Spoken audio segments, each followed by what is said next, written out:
கடலூர் மத்திய சிறையில் இருந்து கண்ணபிரான் பாண்டியன் தற்பொழுது விடுதலை செய்யப்பட்டுள்ளார். தேவேந்திரகுல வேளாளர் எழுச்சி இயக்கத்தின் நிறுவன தலைவரும் தமிழ்நாடு தேவேந்திரகுல வேளாளர் கூட்டமைப்பின் தலைவர் மறைந்த சி. பசுபதி பாண்டியன் அவர்களின் நெருங்கிய ஆதரவாளருமான நெல்லை தச்சநல்லூரை சார்ந்த களப்போராளி கண்ணபிரான் பாண்டியன் தற்பொழுது கடலூர் மத்திய சிறையிலிருந்து விடுதலை ஆகியுள்ளார் என்பதை அண்மை செய்தியாக பார்த்து கொண்டிருக்கின்றோம். கடலூர் மத்திய சிறையில் இருந்து கண்ணபிரான் பாண்டியன் தற்பொழுது விடுதலை செய்யப்பட்டுள்ளார்.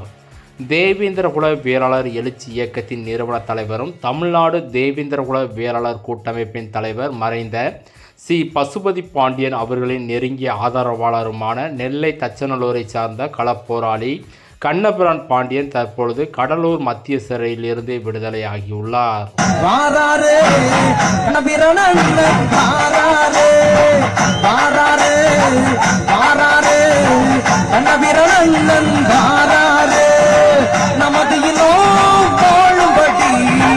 புதிய புரட்சி செய்பவரே, நமது இனம் வாழும்படி புதிய புரட்சி செய்பவரே, அஞ்சிடாமல் தீமைகளை பாறையா, அடங்காமல் எது நின்று ஜெயிப்பாரையா, அஞ்சிடாமல் தீமைகளை எதிர்பார்